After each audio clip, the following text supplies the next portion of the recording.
లక్ష్మి, ఎలా ఉన్నావు? ఏంటి సంగతులు? ఇప్పుడే శివాజీ గారింటికి ఫోన్ చేస్తే చెప్పారు నువ్వు మా ఊరు వస్తున్నావని. ఇప్పుడు ఎక్కడున్నావు? దగ్గరలోనే ఉన్నాను. ఇంకా 10 నిమిషాల దగ్గర ఉంటా.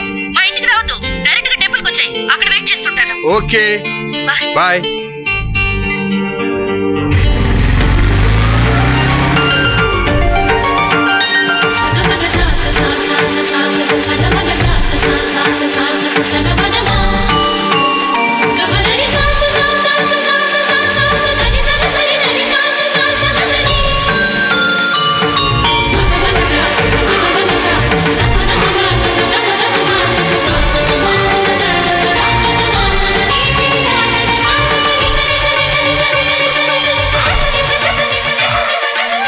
అమ్మా, నీ పవరో నా లవ్ పవరో తెలియదు, కానీ అనుకుంది సాధించి సక్సెస్ అయ్యాను.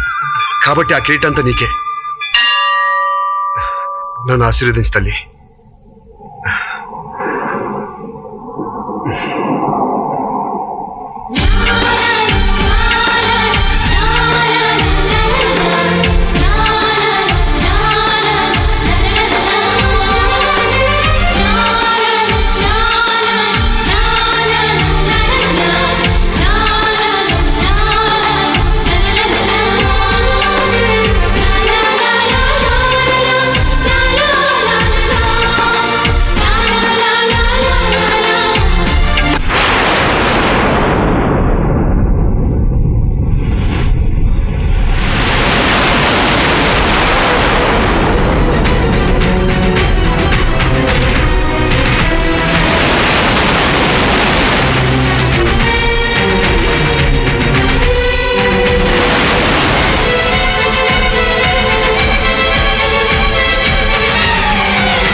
తెలుసు, నాకు భర్తనవుదామన్న ఆశతో వచ్చి నన్ను మరొకరి భారీగా ఊహించుండవు.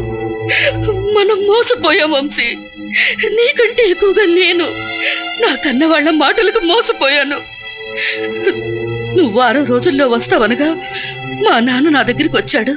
మా అమ్మకు ఒంట్లో బాగోలేదని, నన్ను చూడాలంటుందని ఊరికి తీసుకెళ్ళాడు నన్ను. రామ్మా, దిగు, జాగ్రత్త.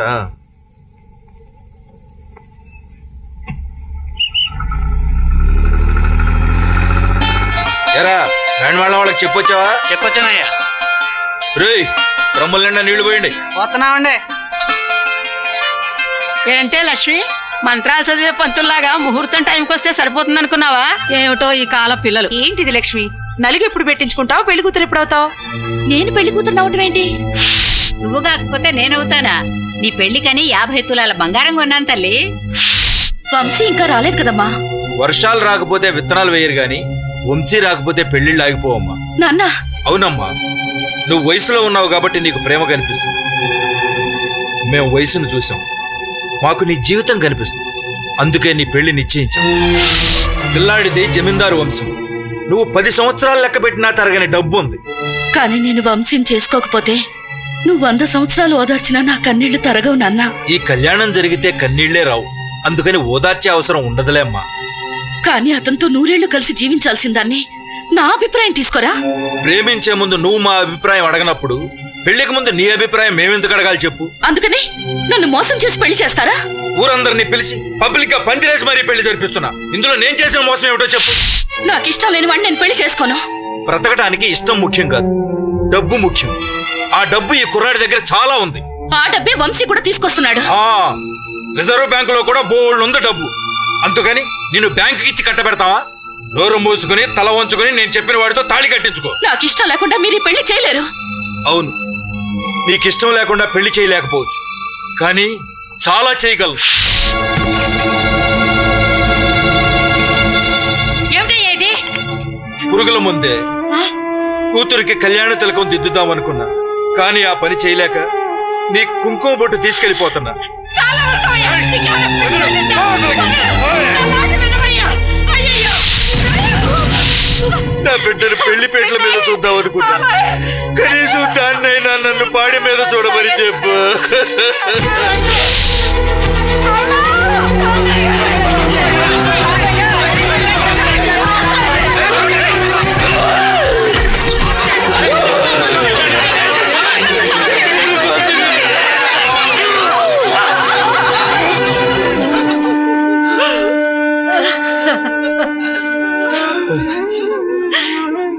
ఏమయ్యా, అది మోసం చేసిందని నువ్వు నాకు ద్రోహం చేసి వెళ్ళిపోదాం అనుకున్నావా? ఇంటి పేరు లేనోడు కన్నా ఇంటి పరువు లేనోడు బతకటం దండగే. నీ తాళి కోసం తల్లి తాళి తెంపడానికి సిద్ధపడ్డా అసలు ఆడదానివేనా? ఇంకా నయం, ఇంకొంచెం ఆలస్యం ఉంటే గుమ్మంలో పెట్టాల్సిన దీపం ఈయన తల దగ్గర పెట్టాల్సి వచ్చేది. పరాయి వాళ్ళవైన మాకే ఇంత బాధగా ఉందే. పేగు తెంచుకు పుట్టావు, నీకు ఆ మాత్రం జాలి కూడా లేదటమ్మా. ఇంకా ఏమీ పట్టనట్టు నిలబడ్డావే? మీ ఇష్ట ప్రకారమే చేసుకుంటాను.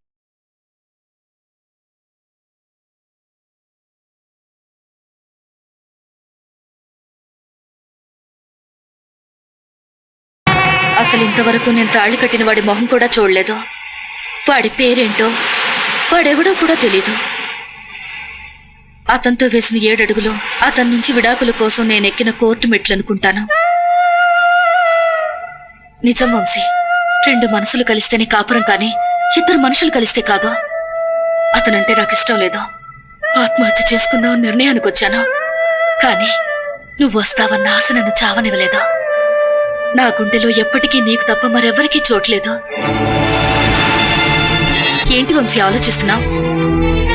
ఇంకా ఈ మెళ్ళో తాళి ఎందుకుంచానా?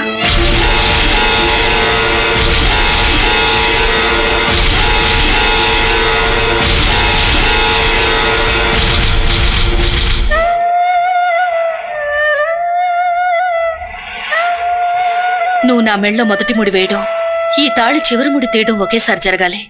అంతవరకు ఈ తాళి నా మెళ్ళో లాకెట్ అనుకుంటాను. ఈ 2 సూత్రాల పసుపు తాడికి 2 మనసులు విడదీసే శక్తి ఎప్పటికీ లేదు. వంశీ, నువ్వు నన్ను తీసుకెళ్లే రోజు కోసం ఎదురు చూస్తూ వెళ్తున్నాను.